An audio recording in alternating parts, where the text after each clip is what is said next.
Hey, it's Angela. I have so much to share with you from my years in broadcasting. I realize many of you have never even heard me on the radio as a broadcaster / on-air talent, nor are you familiar with my production ability, my skills, and overall talent as a broadcaster, where I enjoyed working for Clear Channel Radio 7 days a week on 5 different radio stations. I earned number 1 and number 2 ratings, hosting weekends, afternoon drive, the Between the Sheets show, the Quiet Storm, the Midday Drive, where I brought in number 1 ratings to a cluster with Clear Channel, which was the first time any talent and show had done so.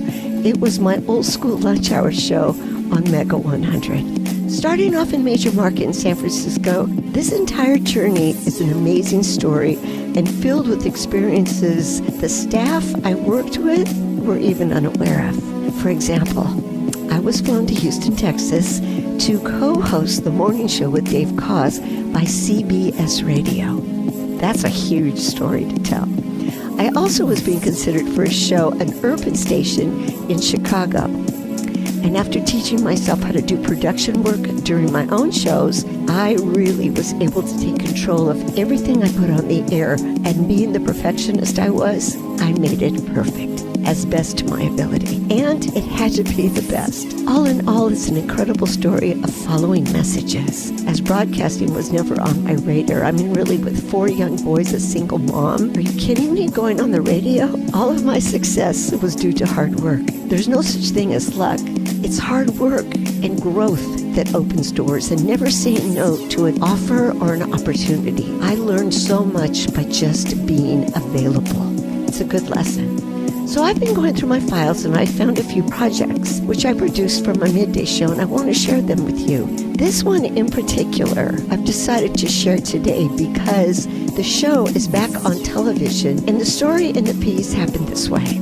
My program director, Max Miller, came to me and told me Ryan Stiles from Whose Line Is It Anyway has been interviewing hosts on the local stations, and the Whose Line Is It Anyway show was coming to the Bob Hope Theater for a sold-out show. Max began to tell me that he heard that Ryan Stiles was not happy with those he interviewed with, like he wasn't clicking with them. And would I be willing to speak to him to have Mega 100 be the radio station who would win the advertising, which was revenue for the company. And of course, they would give us pairs of tickets for me to give away inside my midday show, the old school lunch hour, Monday through Friday. And of course, I would be able to host the show at the sold out show at the Bob Hope Theater. Of course, I said sure to Max, although I had never really watched the show. He said he would contact Ryan's management and give me a date when to speak to him. Now remember, Ryan was interviewing me, so I had to hit a home run to see if I could do the interview for the show the way he wanted it done, so the station would win, and so would my listeners. I was sort of in a semi-panic, yet I do my best work under pressure, thinking, how am I going to talk to him about this show that I never watch? So I went online and I found shows that they uploaded, and I viewed them over and over, researching the cast individually, and began formulating a plan on how to approach the interview with him and how to finalize the production. So Max set up the time, I voice tracked my midday show, and I called him at the time given to me. Remember, he was interviewing me to decide if our station would be the host station for the sold-out concert and the ticket giveaway. Introducing myself, I just began to talk as I'd known him forever, and we clicked just like that. I recorded an audio piece that was approximately 1 hour and 45 minutes in length. I thanked him, told him I'd send him the finished production piece of the interview, and by the way, upon receiving it, he loved it. So I went to work. First, I listened to our interview maybe 4 or 5 times in full. Then I went online. I found audio pieces inside our interview that I felt would give the best energy to what Ryan wanted. So online, I scoured the internet to listen to different shows that they uploaded to grab some audio to interject with our interview conversation. Then I found 2 beat beds to play in the background to sit behind our voices and the audio for their shows. I broke it up into 5 different shows, Monday through Friday. Each would play at the old school lunch hour, which began at 12 noon on my midday show. Max gave me the okay to run 3+ minute segments. The 1/2 mark of my old school lunch hour I would come out of a song and say, Mega 100, the R&B and old school station, it's Angela Spanos. I'm giving away tickets to see Whose Line Is It Anyway at the Bob Hope Theater. I had the pleasure of speaking with Ryan Stiles about their upcoming show, and it's sold out already. But a pair of tickets are being given away every day inside my old school lunch hour, so stay close to win. I ran the interview Monday through Friday and came out of it saying, if you want tickets to the sold-out performance of the Whose Line Is It Anyway show at the Bob Hope Theater, caller 10 wins right now at, and then I gave the number. I love producing this. Here it begins. I hope you enjoy. Taking it back. All my old favorites. To the old school. It brings back the good old days. Keeps me young. It's all the music that I grew up with. It brings back a lot of memories. Love the old school kind of music. The old school lunch hour with Angela Spanos on Mega 100. I would like to welcome to my show Ryan Stiles from Whose Line Is It Anyway? Ryan, how are you? I'm good. How are you? I'm doing great. You're going to be here April 8th at the Bob Hope Theater. Correct. I've been name dropping for the last couple of weeks that we were going to be doing this interview together. And you'd think I was telling people that I was coming in contact with the creator of the universe because they were like, Ryan Stiles, oh my God, he's so funny. Well, geez, why can't I get work then? You've got more fan links than anybody I've really interviewed before. It's because of Whose Line, I think. But, they're fanatics, those Whose Line fans. They kind of, it's like deadheads. They follow you around the country, and it's very odd. A lot of prisoners. Yeah, it's true. You've captivated these audiences, and this show that's coming to the new Bob Hope Theater April 8th, no doubt it's going to be sold out because you guys have got a great following. Well, and all the guys are coming, which is great because we don't see each other that often because we all live in different places. I like to stay on the West Coast because I don't fly, so anything I can drive to, I'm happy. There are a lot of folks that really want to know some really interesting things about you. Okay. They are just so amazed how fast you're able to just respond to the things that you need to do in the improv. But why don't you tell us about how the mind works when you're an out-of-the-box thinker? Well, it's a matter of feeling comfortable. I mean, some of these guys, Colin, for instance, we grew up in Vancouver together, so I've known him 25 years. Even the new guys, Jeff Davis is probably the newest in the group, and I've known him 7 or 8 years. So you just really, you feel comfortable because you trust everybody on stage, and people think that you look so good on stage, but it's only, what happens is if you're not good, someone else makes you look good. So Hey, who are you? You're my best friend Paul. Welcome to the escalator here in the mall. It's time to shop, and let's go racy. Let's go buy things from this place called Macy's. Chill! Say, don't be a clown! What? Why the hell you going all the way down? Because What? we just came right on up. We were going to go to Starbucks to get a cup of coffee! Now you gotta understand, I move the way that I wanna move. I got my own groove, and if you don't back off, you're gonna lose. It's my escalator, and I move like I want. And it's my butt, so watch me while I flaunt. Hey, I'm a repairman, and I'm here to say, you look like you're having fun today. You look like you're screaming, you look like you're grooving. I guess you haven't noticed the damn thing ain't moving. we all trust each other, and that's why we've kept the same group. We haven't really added anybody to our group ever, We're just a bunch of old guys now, but we trust each other on stage, so I think that's the main thing. We never worry about failing. We just go out with the thought of having a good time when we go out all the time. So More with Ryan Stiles tomorrow inside the Old School Lunch Hour. And if you want tickets to the Night of Improv, it's happening this Friday night at the Bob Hope Theater. Or why don't you just keep listening to Win Your Way In with Mega 100. we kind of freak crews out when we come into big theaters like this, and basically all we ask for is 5 stools and 2 mics. So it's more of a show. We just go right through with it. But a lot of the games are the same. Do you involve the audience when you do? Oh yeah, definitely. We actually involve the audience more than we did on Whose Line, because a lot of the suggestions from Whose Line would come from the producers. We still didn't know what they were, but they would, Drew would read a card. But because we're in a theater, we get all the suggestions from the audience. Hello, everybody. I'm the Reverend Dink Sninkler. And welcome to Gosh bless y'all. It is so wonderful to have you all here today, and let's meet our contestants. Shall we introduce yourself, please, sir? I'm Father Francis Xavier. Nice to have you here, Father. You, sir? I'm Ollie Oxenfree. Fantastic. And you are, sir? My name's Jim Korn. I've just been released from the Walla Walla State Penitentiary. You know how the game is played. Let's go to our first round. The first round, I'm going to name a famous person, and you tell me what their sin was. Here we go. J. Edgar Hoover. Yes. Too many vowels. That is correct. And I think it's this web. In those instances, people don't realize you're just working it constantly. I mean, it's almost like... that can be a danger, too. I mean, I've worked with Cole and these guys for so long that you start to anticipate what they're going to do. So it kind of takes you away from it, and we try not to do that. And also, we might be in the middle of something and go, have we done this before? We'll be thinking that to ourselves because it's, 25 years of stuff. But we try not to worry about that too much because then if we start censoring it, then it affects the show. But I mean, do you do anything mentally or physically to get yourself out on that stage to start the show? It's funny because I actually opened a theater, an improv theater in Bellingham. It's funny to watch the new groups because they have all these exercises they do before they go on. They'll throw an energy ball around to each other.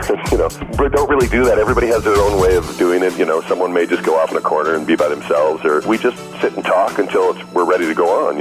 We used to work at the Improv every Thursday night, and sometimes people would show up, 2-3 minutes before a show. So we don't want to know too much about each other or what's going on, or we want to keep a blank slate when we go out there. I think one of the funniest things you guys do is the hoedown at the end of the show. We do a lot of music in the show because we bring Laura Hall, who played on Whose Line. She comes with us, and actually bigger kind of things than we did at Whose Line, again, because we're allowed to. We get a lot of questions about kids because a lot of people want to bring their kids, and we didn't really keep it clean because we're on TV. We're basically clean anyway. We don't use a lot of swear words and stuff. It's not like going to see a stand-up act or something. The content might get risky once in a while or something, but it's a pretty clean show. Well, it seems really intimate, and the venue, you're going to appreciate what we Stocktonians have done to refurbish the Bob Hope Theater. These stools with you guys with microphones and the audience, and they are really right there up close and personal with you. If they're not right there, they're up on stage. We bring a lot of people up on stage. More with Ryan Stiles tomorrow inside the Old School Lunch Hour. And caller 10 wins right now into the sold-out performance for the Night of Improv at the Bob Hope Theater Friday night. 1-877-967-MEGA. Of all the celebrities that have come to the show and offered their freeform, who would you say you had the most fun with? I've always been kind of a big Robin Williams fan because when I was working in Vancouver, he was shooting Jumanji up there, and he used to come by the club and do improv with us, and I kind of got to know him there. And then he did Whose Line a few times, and he's just a really good performer. The thing about him, if you're not competent, he'll just take it, But if you're a good improviser, he'll set you up as good as any other improviser, I think one of the biggest thrills we had is when we did Whose Line. We had Sid Caesar on one of the shows. Oh, I missed that one. Yeah, it was he came on for one game. He did a gibberish scene with us, and what people forget is that was all live TV, so there was a lot of improvising in that. Honeymooners, Jackie Gleason would show up 10 minutes before a show, And there were no retakes either. There were no retakes. It was all live, so it was a real thrill to work with him, and, it was funny to watch the young people in the crowd because they had no idea who he was. You and your co-stars have brought to the entertainment field a level of feel-good that this show has just surpassed everybody's expectations of turning on the TV and really getting a good laugh. What's very odd about the show is, and I hate to compare it with this show, but it's almost like America's Funniest Videos. I remember when that show first came on, it was actually a show that I could sit down with my kids and laugh at. Right. And that's the main comment we get from people is that we have 60-year-old people who love the show, and we have 8-year-old kids who love the show. Bachelor number one, I love romantic poems. Please give me a romantic poem. Romance is not for me, but romance is for the weak. But I'll give you a poem, Lord. Because roses are blue, they can be red. I listened to he above, that's what he said. Because I take you out by the tree, it happened to be a birch. I'll only marry you if you take you behind the church. So that's the main comment we get is that people sit down and watch it with their kids, which I always find it kind of odd because usually I'm kissing Colin on a show or something. But people actually, it actually is a family show, which is kind of odd for that show, I would think. Also, I want to tell you regarding the celebrities, I pulled a bunch of people, and Robin Williams and Richard Simmons, they said were the two that they liked the most on the show. Well, it probably at one point got the biggest laugh of any Whose Line show we've done. It wasn't necessarily because he was the most naturally funny, which he wasn't. Right. It was just the situations. We did a scene where we used him as a prop. So whatever we wanted to do in the scene, he was a prop. So Colin was, drying himself with Richard, and at one point Colin was riding the jet ski and Richard was the jet ski, and it was the situations we put him in that it was one of those moments where we almost had to stop the show because we were laughing so hard. But it was fun. It was different. More with Ryan Stiles tomorrow inside the Old School Lunch Hour. And caller 10 wins right now into the sold-out performance for the Night of Improv at the Bob Hope Theater Friday night. 1-877-967-MEGA. When you watch comedy, I mean, there's nothing funnier than when you see the people performing, they're losing it. And it just kind of adds to the humor, too. I mean, if we lose it, we really lose it. I mean, we try not to be too Tim Conway and Harvey Korman where, after a while you come to expect it. But it's usually Colin, and it's usually Greatest Hits where he gets me. And the majority of folks I pooled said that you and Colin are the hits of the show. Well, we've worked together a long time. Hello, I'm Barry Maudlin. Sometimes theft leads to bad things, as we're going to find out. I'm going to let our guests introduce each other. They've got a heart-wrenching story to tell, a little conflict. My name's Billy Rollins. I own a shop in the little town there. And what do you sell in your little shop? I trade. I work on the barter system. I sell a lot of products, beans, wheat. Beans! Beans. Hey, nobody forced you to take them, okay? Hey, you took my best cow! Well, I seem to have hit a nerve here. And your story, sir? I'm Jack. We're too poor to have a last name, all right? People come to me, they bring me things. Did I force you to take the beans? Did I say, hey, give me the cow? You told me it was a car! Well, you must feel so good about this experience. It's really great, and everybody fits. It's a puzzle, and everybody fits perfect. I mean, for music on the road, when we do shows like this, it's usually Brad and Chip and Jeff that do the music, Mm-hmm. And everybody has their own thing that they really do well. All right, so it's a song about Ashley, who's a student of astronomy, he's an astronomer, astrology, all that kind of stuff, and a song perhaps in the style of Barry White. Okay. I've seen lots of women like you hanging around in bars, but never have I met a woman who likes to study stars. Let me tell you something, I want you to look at me. I want to touch you, Ashley.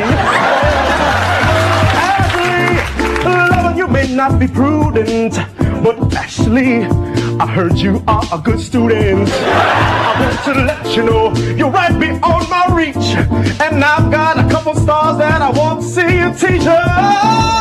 Ashley. We just all compliment each other, so it's so much fun to work with these guys, and it's a thrill for us to get together because we don't do it that often. This place is going to be sold out for you, Ryan, so we are so looking forward to you coming, and I'm probably going to be hounded for tickets, but I'm going to give away as many as I possibly can. But I hope that I have an opportunity to see you. Oh, please come backstage and say hi, because before the show, we're just, you won't want to talk to us. You've been so gracious to spend your time with us, and from talking to the people that I pulled, getting back to my consensus here, you are the one that folks are just the most excited about. Oh, good. Well, I hope I don't get sick. No! I cannot thank you enough. Thank you. More with Ryan Stiles tomorrow inside the Old School Lunch Hour, but I've got tickets for caller 10 right now, 1-877-967-MEGA. Now, is there a connection with Bob Hope to Stockton? My uncle, Alex Spanos, does that ring a bell to you? Sports guy? Yeah, he owns the San Diego Chargers. That's right. Was best friends with Bob Hope. With his passing, my uncle spearheaded the renovation behind his theater. It is a landmark here in Stockton. And if you see it from the exterior, you'll understand this building is really, really old. Got a lot of folks to come up and generate monies, assist in his donations, and his only hope was that they would name it after Bob Hope. Oh, that's nice. We thrive for entertainment in this community. We've never had a venue that we could put people in and feel comfortable to say, this is a class act. We can do this here. And this theater has given us that opportunity. So. Well, we used to go in when we started this tour. We played bigger cities. We played Seattle and Vancouver. And, right. But we found that, number one, the smaller cities had just as nice theaters like this. And like you said, they wanted it more when we got there. They just dug the show more. They got into it more. And great, it's nice to go into a venue where everybody's excited about it. So, but people really want to see it. And the great thing about this show is we don't take an intermission. I mean, it's an hour and a half straight through. That's cool. And by the time it's done, people think they got ripped off because it seems like the show was short. But we've actually been on stage an hour and a half. Bachelor number one. If you're a dish of food, what dish are you and how would you serve yourself? Si, señorita.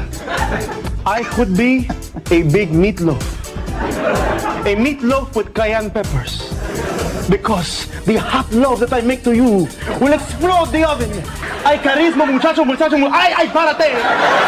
It just blows by. It's just so much fun. The thing is, we want to come back. It's just such a different show. There's so much happening on stage that it keeps your attention all the time, you know? You guys are everywhere. Well, in 15 years, we shot a lot of shows. So they'll be popping up for a while. It's nice to see, in 15 years, you watch yourself get old on television. That's a terrible thing. It's horrible. I feel you on that, Ryan. Well, the odd thing is, I was nominated for an Emmy about 3 years ago for Whose Line. I mean, the first year they put us in, we were under a game show category. So we were going against Wheel of Fortune. They didn't understand it wasn't a real game show. Right. My category was Best Performance in a Musical or Variety Series. So I didn't end up going to the Emmys. This was the nominees. Myself, Sting, Barbra Streisand, Billy Joel. They didn't know where to put us. Unbelievable. So I did not want to go to the Emmys and be there when they read the nomination. And Sting took home another. My managers couldn't believe it. Oh, by the way, my manager used to be Bob Hope's publicist. When she grew up as a child hating Bob Hope because Bob would take her dad away at Christmas all the time. They'd go overseas. Exactly. You just sound so incredibly real and focused and centered. And what am I doing here? You start to feel like Tim Conway because I used to, when I was younger, look at Tim Conway as this older guy who was kind of cool and I thought he was funny, Well, now we're kind of becoming that. Like, because Whose Line's been on 15 years, I'll have, a 26-year-old girl who will come up and say, I used to watch you when I was 10. How about that? And it's very odd, We're becoming what you used to watch, Well, I'll tell you, when I would walk into Kinko's and see you standing there and jump back 5 feet, I'd be like, oh my God. Are you living that one down? Still trying to live down the Kinko's one. When they offer you that kind of money, you have to do it. And the human wave. That was that Nike commercial. Yes, for the baseball. That was when they were on strike. Yeah, we ended up with about 15 of them. I think I was a pitcher, and then I'd run and be a catcher and shake off the signal and then run back out. That's a long time ago. You need to write a book at some point. But you're loving it, and that's the most important thing. I love the improv because I don't have to write anything, which is great. And I like working with these guys, so it's perfect. Just go out and have fun. We're loving you guys, so it's going to be huge when you come. Well, great. Thanks for doing this. Oh, it's so my pleasure. You've spent a generous amount of time with me. Well, and please do come back and say hi when we get there. After the show. Okay. I'll tap into you. Thank you, Ryan. Thank you so much. Grooving through the workday with Angela Spanos on Mega 100.